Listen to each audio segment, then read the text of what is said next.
자, 안녕하십니까. 자, 오늘부터 서양의 역사에 대해서 공부해 보도록 하겠습니다.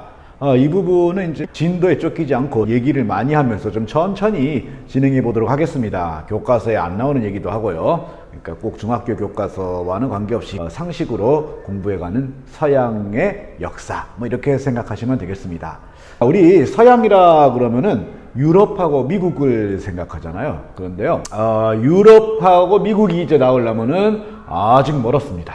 정말 멀었어요. 서양 문명의 뿌리는요, 유럽도 아니고 당연히 그 미국도 아닙니다. 그럼 서양 문명의 뿌리는 어디에서 시작되느냐? 아마 여러분들이 기억하고 계실 겁니다. 고대 문명의 발상지 중에 유럽은 없었죠. 네, 없었어요. 그러면은 그나마 유럽에서 제일 가까운 고대 문명의 발상지가 어디였죠? 네, 남쪽에 이집트, 그리고 동쪽에 메소포타미아 문명이 있었습니다. 그래서 옛날 유럽 사람들은 주로 이제 그리스 사람들이었겠지만은 그쪽을 자기네 기준으로 동쪽이라는 뜻에서 뭐라고 불렀느냐? 오리엔트라고 불렀습니다. 그래서 이 오리엔트 지역, 흔히 우리가 동양이라고 하는 말, 오리엔탈 뭐 이런 것도 다 여기서 나온 거예요. 그래서 얘네가 그 당시에 동양이다, 뭐 아시아다 이렇게 부를 때는요, 우리 쪽, 우리나라 있는 쪽은 얘네 그런 동네가 있는지도 몰랐고요. 주로 메소포타미아 지역을 이야기했던 겁니다. 그러니까 오늘날의 터키, 이라크, 이란 뭐 이런 지역이죠. 자, 그리고 그래서 이 메소포타미아 문명권과 이집트 문명이 하나로 합쳐지면서 오리엔트 문명이 만들어지게 되죠. 처음으로 이집트 지역과 메소포타미아 지역에 있는 나라들을 하나로 통일한 사람들은 아시리아라는 사람들이었습니다. 아시리아. 오늘날 이라크 북부 혹은 저기 터키 남쪽 뭐 그 근방 그쪽에서 살았던 사람들인데 철기로 무기를 굉장히 잘 만들고, 역시 무기가 써야 돼요. 그 다음에 더 무서운 거는 이 철제 무기를 가지고 다시 철갑을 두른 기병대까지 몰고 돌격을 했다고 합니다. 생각만 해도 무시무시하죠? 요즘 말로 하면 이제 전차 부대죠. 전차 돌격 부대. 그 힘을 바탕으로 바빌로니아, 그러니까 그 메소포타미아 지역을 지배하고 있던 바빌로니아 왕국, 그 다음에 다시 또 서쪽으로 진격해가지고 아프리카로 건너가서 이집트까지 정복해서 이걸 전체를 통일한 이러한 대제국을 세웠습니다. 그런데 이 사람들의 성격이 굉장히 거칠고 사나웠던 것 같아요. 또 굉장히 또 차별주의자야. 그래서 자기네는 정복한 사람이고 저것들은 말이야, 니들이 이게 정복당한 녀석들이니 하고 그냥 질질질질 끌고 가서 노예로 많이 삼았다고 합니다. 자, 그러니까 여러분 같으면 쟤네한테 지면은 우리 노예된다 이렇게 생각한다면은 그냥 바로바로 항복할래요? 아니면 싸우다 죽을래요? 그러죠? 노예될 바에는 뭐야, 그냥 싸우다 죽는 게 나아요. 그래서 이 여러 민족들이 아시리아에게 쉽사리 굴복하지 않고 약간 죽으라고 대항했어요. 일단은 정복을 해도 군대만 떠나면 어떡해요? 다시 반란. 또 정복하면 또 이따가 또 군대 떠나면 또 반란. 이러면서 이게 완전히 그 두더지 잡기네. 아야 두더지 잡기. 이래가지고 이 나라가 유지가 되겠습니까? 100년도 가지 못해 결국 이 아시리아는 힘을 잃어버리고 도로 통일됐던 오리엔트는 도로 여러 나라로 갈라지게 됩니다. 이렇게 여러 나라로 도로 갈라지니까 어떻게 갈라지느냐? 도로 이집트, 그 다음에 도로 바빌로니아. 이 바빌로니아는 이제 그 이전에 있었던 바빌로니아랑 구별하기 위해서 신바빌로니아 이렇게 부르겠죠. 그리고 이쪽 오늘날 터키 지역을 지배하고 있던 나라 리디아, 그리고 오늘날의 이란 지역을 지배하는 나라인 메디아, 이런 나라들로 갈라졌습니다. 이 중에 덩치는 메디아가 제일 크고 돈은 리디아가 제일 많고, 역사와 전통은 역시 이 신바빌로니아와 이 이집트가 역사와 전통을 가진 그런 나라들이겠죠. 이렇게 갈라지고, 그럼 아시리아는요, 네, 사라졌습니다. 하여간 뭐든지 이 힘으로 우겨붙여가지고는 성공하지 못해요. 후삼국 시대 때 힘으로 우겨붙였던 견훤이 부드러운 포용력으로 상대했던 왕건에게 결국 지지 않았습니까? 자, 그런데 이 오리엔트 세계는 드디어 포용력으로 사람들을 끌어모으는 새로운 영웅이 등장하게 되었습니다. 그 사람이 바로 누구냐? 키루스라고 하는 사람이에요. 자, 이 키루스라고 하는 사람은 누구냐? 이 메디아 왕국의 왕이었던 아스티아게스의 딸 만다네가 이 동쪽 구석의 작은 나라의 왕이었던 캄비세스와 결혼해서 낳은 아들이에요. 그러니까 얼른 족보로만 보면은 굉장하죠, 그죠? 족보로 보면 이 큰 나라 메디아 왕의 딸과 비록 작은 나라지만 어쨌든 한 나라의 왕 사이에서 태어났으니까 큰 나라의 외손자이고 작은 나라의 왕자니 얘는 뭐 태어날 때부터 금수저를 딱 물고 태어났네 이러겠지만 어린 시절은 전설이지만 그렇게 유복하진 않았던 것 같아요. 이 큰 나라의 왕이었던 아스티아게스가 굉장히 불길한 예감을 갖고 있어. 이 딸이 결혼하기 전에 말이죠. 얘가 그딴 꿈을 꿨는지 모르겠지만 딸이 오줌을 누는데 그 오줌이 그냥 온 아시아를 다 휩쓸어버리는 그런 꿈을 꿨대요. 그래가지고 이거 불길한데 뭔 뜻이지? 일단 시집을 보냈어요. 시집을 보냈는데 연락이 온 거예요. 아바마마 제가 임신을 했습니다. 그러냐? 축하한다. 일단 얘기했는데 그리고 나서 꿈을 딱 꿨는데 이 딸 다리 사이에서 포도나무가 자라는데 이 포도나무가 쫙 자라더니 자기 나라를 쫙 덮어버리는 거예요. 그래가지고 이 점쟁이들을 불러가지고 야 이게 도대체 무슨 해계방식과 꿈이냐? 이렇게 얘기하니까 이 점쟁이들이 대답하기를 폐하의 따님께서 낳은 아들이 폐하의 왕위를 빼앗은 뒤 아시아의 지배자가 될 겁니다. 이렇게 해몽을 하는 거예요. 그러니까 이 왕이 이건 말도 안 된다. 그래가지고 아이가 태어나자마자 부모로부터 빼앗아 버린 거예요.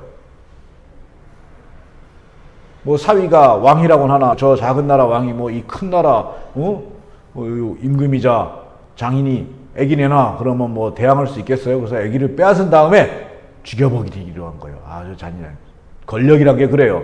그래서 하르파고스라고 하는 신하에게 야 너는 이 애기를 당장 데리고 가서 죽여버려라. 그리고 그 시체를 나에게 가져오도록 해라. 이게 참 뭐 백설공주 얘기에도 나오고 참 이런 얘기 참 많이 나오죠. 어쨌든 그래서 이 하르파고스가 이 애기를 데리고 갔어요. 왕자님 이 무슨 기구한 팔자란 말입니까? 하고 가는데 애기가 하면서 사슴눈을 뜨고 듣다 보니까 이 차마 그러겠어요. 그런데 이게 집에 갔더니 아내가 출산을 하는데 하고 출산을 하는데 그만 사산 죽은 아이를 낳고 만 거예요. 애를 낳았는데 애기가 죽었어요. 그런데 그 운 없이 죽임을 당해야 되는 왕자님을 이렇게 보니까 그것도 마음이 어때요? 그래서 차마 이 아이를 죽일 수가 없어서 사산한 아이 시체를 왕에게 바치고 이 아기는 이제 목동에게 맡겨서 감춰서 기르기로 한 겁니다.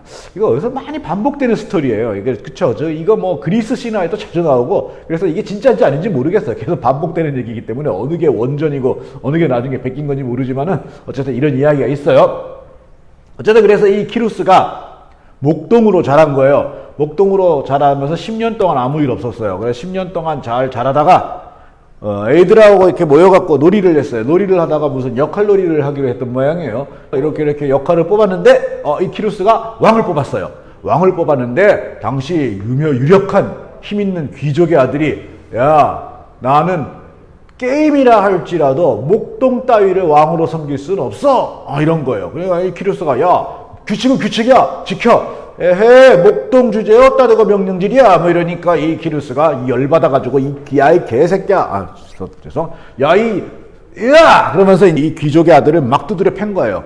영웅이라 어릴 때부터 이렇게 싸움은 잘했나봐. 막 두드려 패니까 이 새끼가 집에 목동이 나를 막네. 이 아버지가 열받아가지고 뭐라고 목동 주제에 너를 때려? 아니야 이거는 이거 목동 애비한테 따질 일이 아니야. 그러면서 이 목동하고 그 애비를 질질 끌고 왕 앞에 간 거예요. 그죠? 그 왕 아스티아게스 왕 앞에 가가지고 이 목동은 말입니다. 임금님께서 직접 경영하는 목장을 담당하는 목동인데요. 이 새끼 아들이 우리 아들을 때렸어요. 어떻게 해주세요. 딱 이런 거예요. 임금이 또 아스티아게스 열받아가지고 야 이놈아 목동 주제에 감히 이 사람이 누구라고 고귀한 사람의 아들을 때리느냐 하고 이제 막 겁을 주고 막 그러는데 이 목동인 녀석이 딱 거기를 쳐들고 외람된 말씀이오나 폐하 모든 일에는 규칙이 있지 않습니까? 그리고 저 녀석은 처음에 이 게임을 할 때 어떤 결과가 나오더라도 따르겠다고 약속한 겁니다. 약속은 약속이죠. 그러면서 아주 당당하게 대답을 하는 거예요. 쫄지 않고. 그래가지고 이 왕이 허허 저 녀석 보게 이거 좀 이게 보니까 이 생긴 게 이거 너 왜 이렇게 날 닮았니? 수상하다. 그래가지고 하르파고스를 부른 거예요. 야, 이때는 하르파고스는 이제 승진을 많이 해가지고 그 나라에 굉장히 중요한 거의 넘버 2 정도 되는 중요한 관직을 맡고 있었죠. 그래가지고 야 이놈아, 너 그때 내가 죽이라고 한 왕자 죽였냐? 그래서 결국은 출생의 비밀이 밝혀진 거죠. 그러니 이 아스티아게스가 분노하여 이 하르파고스는 이놈 감히 내 명령을 어기느냐! 하지만 이미 나라에서 굉장히 중요한 위치에 있기 때문에 하르파고스를 죽일 수는 없었기 때문에 네가 내 손자를 죽이라는 명령을 거역했으니 네 피부치의 피로 그 벌을 받아라. 그러면서 하르파고스의 아들을 대신 죽입니다. 참 잔인하죠. 그리고 나서 이제 이 키루스 이놈을 이제 어떻게 할까 이 고민을 하는데 또 점장이를 불렀어요. 점장이를 불러가지고 어떻게 하냐. 그러니까 이 점장이들 말하기를 놀이에서인지언정 어쨌든 왕이 한번 됐기 때문에 얘가 장차 자라서 왕 자리를 차지할 것이다 라고 하는 예언은 이미 충족된 것입니다. 이렇게 얘기한 겁니다. 그러자 왕이 안심을 해가지고 야 액땜이 됐구나 해가지고 그제서야 10살 된 아이를 자기 딸과 사이에게 돌려보낸 겁니다. 자, 그럼 여러분이 키루스 같으면은 10년 만에 존재도 몰랐던 할아버지를 만나서 반가웠을까요? 아니면은 분노했을까요? 당연히 분노했죠. 저 영감탱이가 그러니까 내가 네 자리 뺏을 줄 모른다 해가지고 나를 부모님으로부터 떨어뜨려가지고 목동으로 자라게 했어? 이런 생각이 들 수밖에 없는 거죠. 그래서 결심합니다. 좋다. 그러면은 이 영감님 당신의 예언을 내가 사실로 바꿔주마. 그리고는 그때부터 거의 자기가 마땅히 누려야 될 페르시아의 왕자가 되어서 그때부터 절지부심 힘을 키웁니다. 그렇지만 이제 어머니가 메디아의 공주기 때문에 어릴 때는 그냥 복종하면서 잘 지내다가 어른이 돼서 페르시아라는 나라를 계승하고 나자 드디어 본심을 드러내서 메디아의 반기를 들고 공격합니다. 바로 이 메디아 안에서 아주 강력한 키루스의 협력자가 나옵니다. 누굴 것 같아요? 여러분 금방 짐작할 수 있어요. 그쵸? 하르파고스죠. 자기가 목숨을 구해서 키웠고 그리고 자기 아들을 죽인 왕과 싸우고 싶었는데 마침 반란을 일으켜 내가 안에서 도와주마. 그래서 밖에서는 키루스가 공격하고 안에서는 하르파고스가 내 안에서 도와주면서 결국 메디아 왕국은 무너지고 바로 페르시아가 이 나라를 차지하게 됩니다. 근데 여기서 한 가지 되게 웃긴 게요. 이 족보를 이렇게 보면요. 아스티아게스에게는 아들이 없었어요. 딸밖에 없었는데 그 딸이 낳은 아들이 누구예요? 그게 키루스예요. 그러니까 이 아기를 안 죽이고 그냥 냅뒀어도 어차피 메디아의 왕 자리는 키루스한테 갈 거였어요. 근데 왜 그거를 굳이 무리해서 잔인한 명령을 내려서 결국은 자기 목숨까지 이렇게 동족상잔으로 날리게 만들었는지 참 난 그 대결에서 권력에 있는 사람들 보면은 어떤 그런 얘기도 해요. 이 권력을 잡으면은 뇌 세포 구조가 바뀐다고. 그래서 권력은 사람을 조금 이상하게 만드는 것 같아요. 이런 것도 일종의 역사의 교훈이라고 할 수 있죠. 어쨌든 그래서 메디아를 멸망시키고 거대한 페르시아의 임금이 된 키루스는 계속해서 나라를 넓혀 나갑니다. 그래서 서쪽으로 더 나아가가지고 이제 리디아를 가게 되는데 당시 리디아의 왕이었던 크로이소스는 당시 이 오리엔트에서 가장 돈이 많은 부강한 나라의 왕이었어요. 그래가지고 저 녀석이 젊은 녀석이 감히 내가 누구라고 이걸 쳐들어오고 이래. 그러면서 이제 또 그 델포이 신탁에 받아가지고 야 내가 이번에 가가지고 저 건방진 키루스 녀석을 치려고 하는데 어떻게 될 것 같냐? 그러자 전뼈가 딱 나왔는데 이번에 폐하께서 군사를 일으키시면은 커다란 나라 하나를 멸망시킬 것입니다. 그래? 하하하 페르시아 넌 끝장이다 임마 하고 나가서 싸웠는데 페르시아가 승리하고 리디아가 멸망했어요.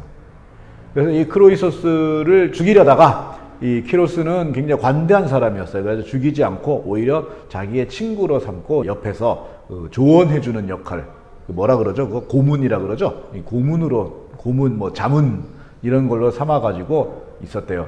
그리고 나서 델포이 신탁 내린 점쟁이한테 야유를 보내면서 야, 네 예언 듣고 군사 일으켰다가 크로이소스가 이렇게 되지 않았느냐? 그러자 이 뻔뻔한 점쟁이가 대답하기를 나는 큰 나라를 멸망시킬 거라고 얘기했지 어떤 나라가 멸망할 거라고까지는 얘기 안 했다. 이렇게 얘기한 겁니다. 야, 이게 무슨 점입니까? 그러면은 자, 리디아가 군사를 일으켜서 페르시아를 쳤는데 리디아가 승리해도 큰 나라 하나가 망하는 거고 리디아가 패배해도 큰 나라 하나 망하는 거잖아요. 이따위 점괘가 어디 있어요?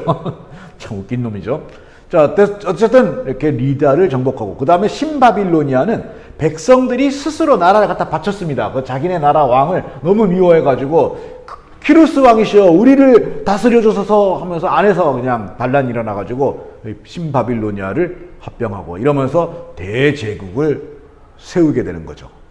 자, 이런 키루스 왕의 미덕은 결국 용맹함과 능력도 있지만 다른 나라, 다른 민족, 다른 사람들을 포용할 수 있는 힘이 있었던 거예요. 그래서 다른 나라, 다른 민족이 스스로 와서 복종하게 되는 거죠. 그게 진정한 강자이고 진정한 영웅이라는 겁니다. 그리고 나서 이제 이 키루스 왕이 죽은 다음에 그 뒤를 이은 다리우스 1세 때 이집트까지 합병하면서 마침내 페르시아가 오리엔트 전체를 통일하게 되면서 고대 이집트 문명과 메소포타미아 문명을 하나로 합친 오리엔트 문명을 만들게 됩니다. 그러니까 이 오리엔트 지역을 하나의 나라로 처음으로 통일을 해본 건 아시리아인이지만 실질적으로 문화적으로 문명적으로 통일을 이룬 나라는 페르시아였다 이렇게 얘기할 수가 있죠. 그리고 아시리아는 통일을 하지 못했지만 페르시아가 실질적인 통일할 수 있었던 이유는 뭐라고요? 그쵸?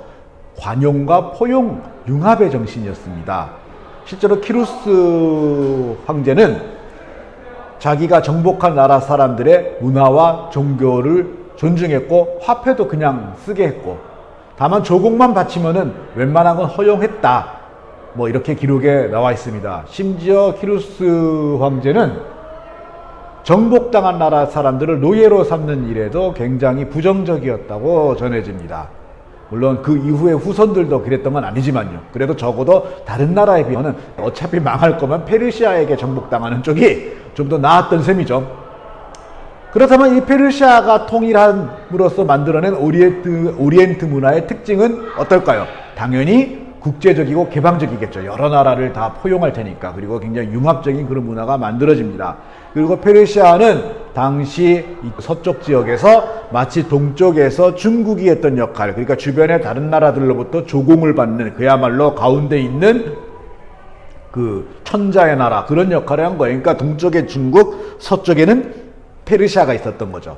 그렇기 때문에 자기네 나라의 건물이나 여러 가지 그 물건들을 다른 민족들이 볼 때 오오 하고 놀래게 만들게끔 굉장히 웅장하고 장중하게 그렇게 만듭니다. 화려하고 웅장하고 장중한 그런 문화를, 그러한 물건과 건축을 남겨있죠. 그래서 지금도 그 이란에 가면은 옛날 페르시아 유적들이 남아있는데 유물들도 남아있고요. 그 규모와 섬세함과 아름다움은 지금 봐도 굉장히 감탄을 자아내게 만듭니다.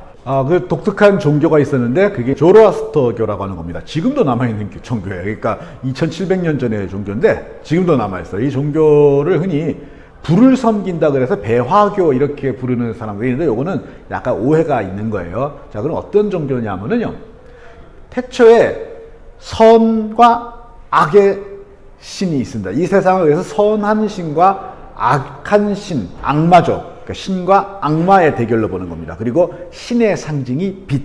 그럼 악마의 상징은 뭘까요? 어둠. 그래, 이 세상을 빛과 어둠의 대결. 이거 어디 판타지, 만화 이런 데서 수없이 반복되는 거죠. 빛의 세력, 어둠의 세력, 대결! 이걸로 역사를 보는 거죠. 그러면 당연히 이 선한 신, 빛의 세력의 상징이 뭐겠어요? 그게 불이죠. 그래서 이 불을 숭배하는 게 아니라 선한 신, 이 선한 신의 이름이 아후라마즈다예요. 아후라마즈다. 이 아후라마즈다의 상징으로서 불을 섬기는 거지 실제로 불을 숭배하는 종교는 아니에요.